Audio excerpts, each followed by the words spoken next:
Perfect. So hi everyone. As Laura said, my name is Alyssa Foss. I work with the Wisconsin Department of Agriculture.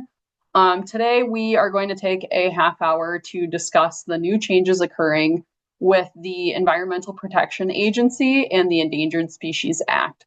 So we'll talk about why these changes are occurring and how EPA is rewriting pesticide product labels. So this is meant to be an informative talk, making you aware of what to watch for as you apply pesticide products. Let's see here. Try and get to the next slide.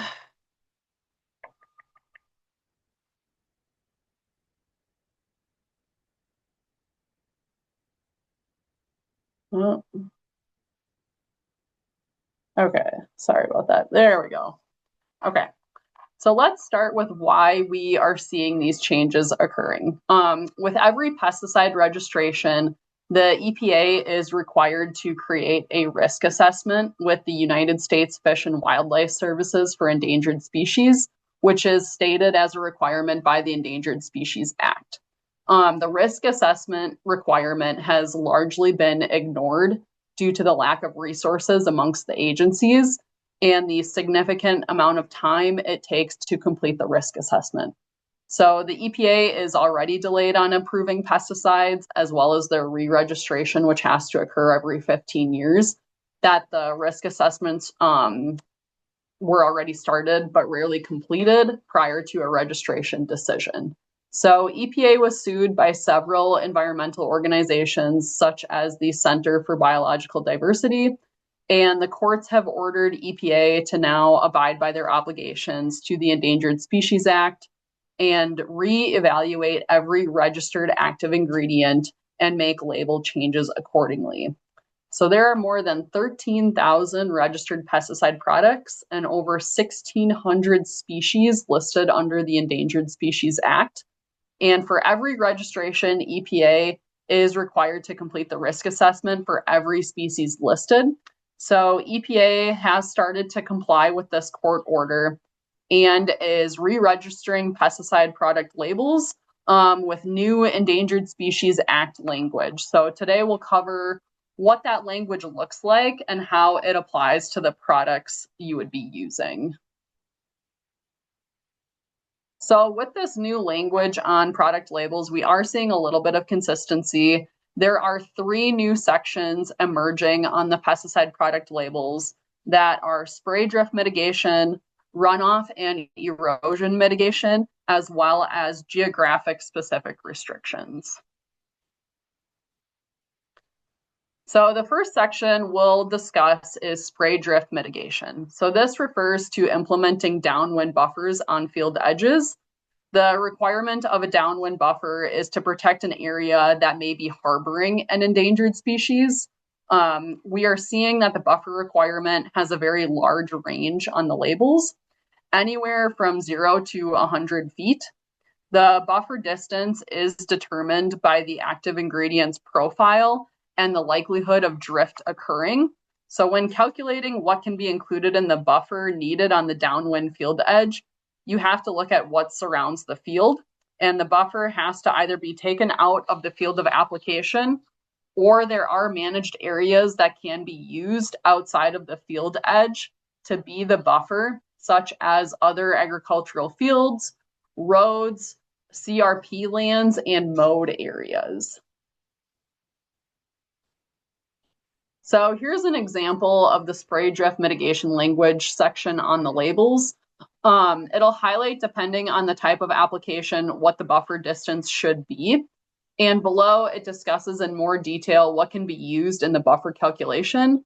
So agricultural fields are the field itself or neighboring fields that would not be considered planted to sensitive crops. And usually the label will list on the product what a sensitive crop would be for that product.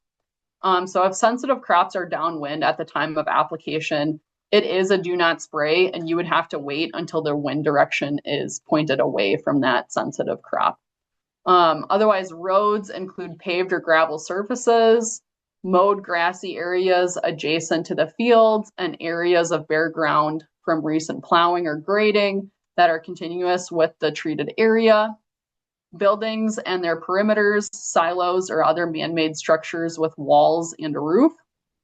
And areas maintained are a mitigation measure for runoff, erosion, or drift control, such as vegetative filter strips, field borders, hedgerows, conservation reserve program lands, and other mitigation measures identified by the EPA on this new mitigation menu website that I'll talk about a little bit later.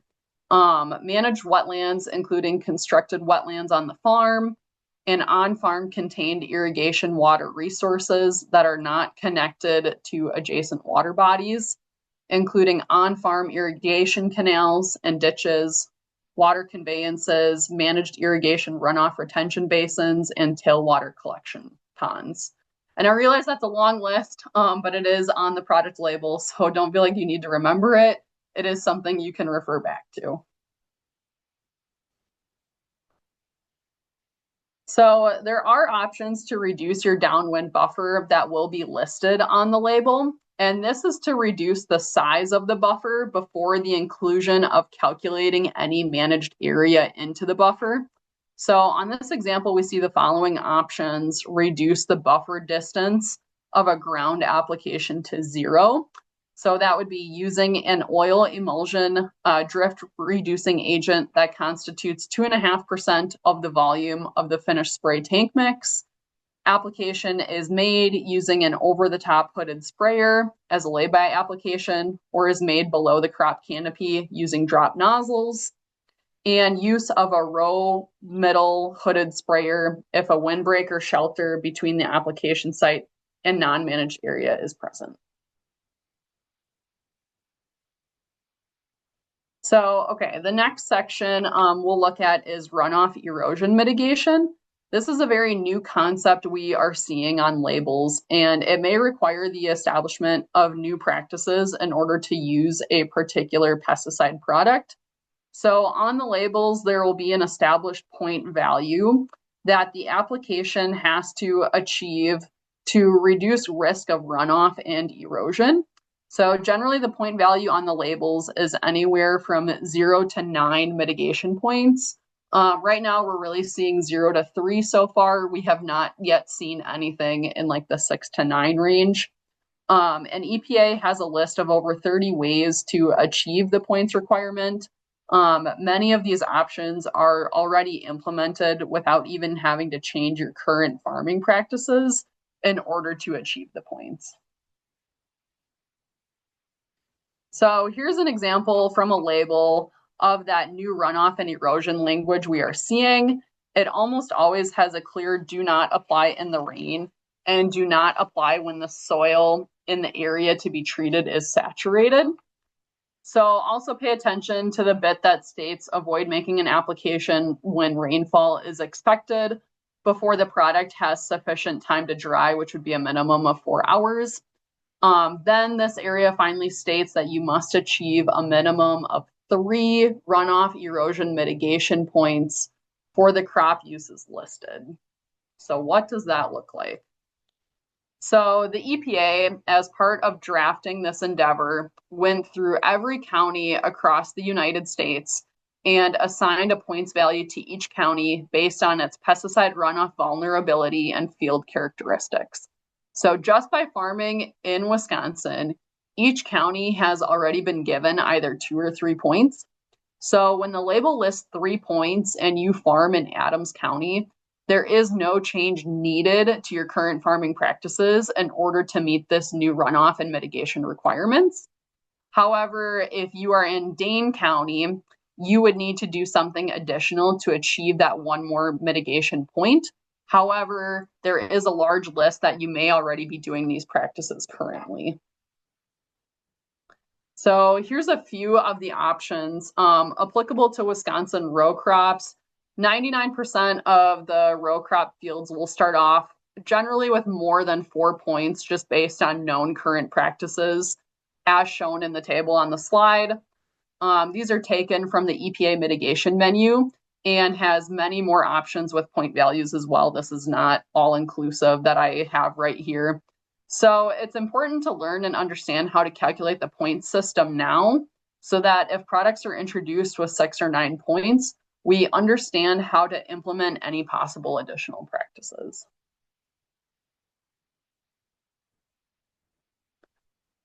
Okay, so this is the final section we'll talk about today, pesticide use limitation areas. So the intent of this is so any additional product restrictions for a particular geographic area do not have to be printed on the label and can easily be updated as information comes available. So this is a website to list the product restrictions by geographic area. And this is called Bulletins Live 2. This is also another EPA website. So this site actually is not new. EPA has been using this on particular active ingredients and products for over a decade now. So in Wisconsin, we have had it used in the cranberry industry for methoxyfenazoid to protect the Carner blue butterfly.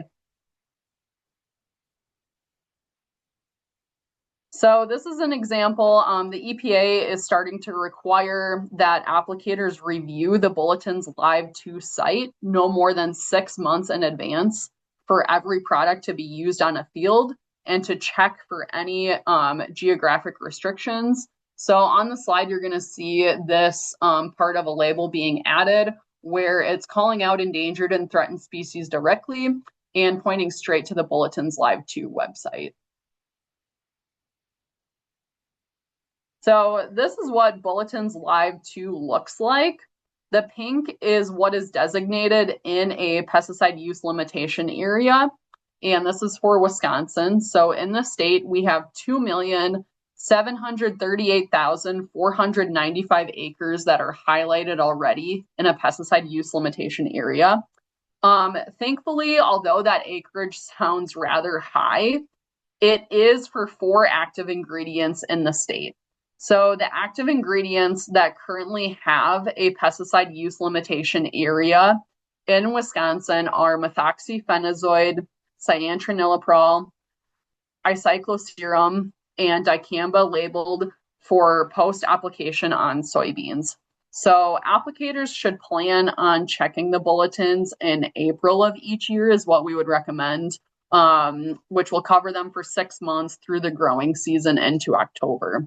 So the site will let you know by product and time of application if there is an applicable bulletin. So essentially what you need to do in order to navigate this site is you kind of want to highlight by zooming in or zooming out the general area your fields are located in, or you can type it in on the location search. And then what you're going to do is hit the application month. And if you know the product, you can search it by either the product name or the EPA registration number, which is found on the label. And then, although it's not included on this screenshot, you just hit search. And what then will pop up is either a statement saying there are no PULAs for that product in your area, or it will bring up a PDF of what an additional mitigation measure or label restriction might be. And we would strongly suggest, regardless of your result, printing that off and putting a date on it to prove that you checked this site as part of your record keeping.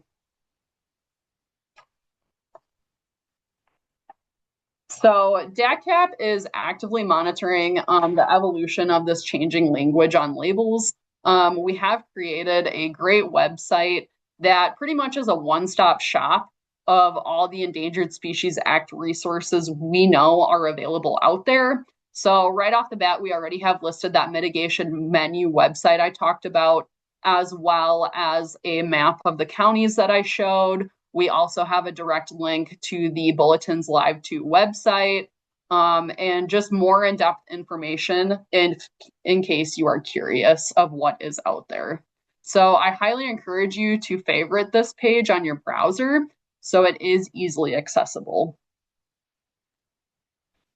Okay, so what can be done in the immediate future? So definitely start to familiarize yourself with the Endangered Species Act concepts that we discussed here.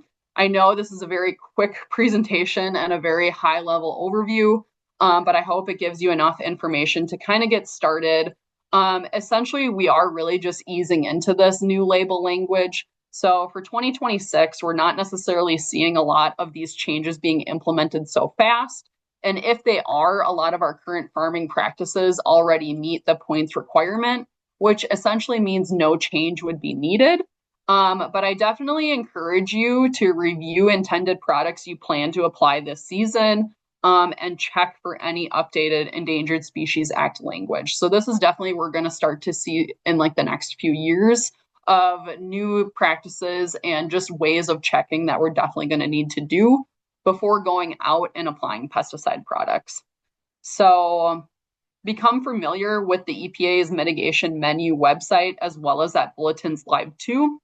Know how to navigate them and what to look for on the sites. I will say they are, especially Bulletins Live 2 is rather clunky to maneuver, and I really hope that they get it more smooth sailing, just knowing that the amount of influx to be using this website is going to be occurring.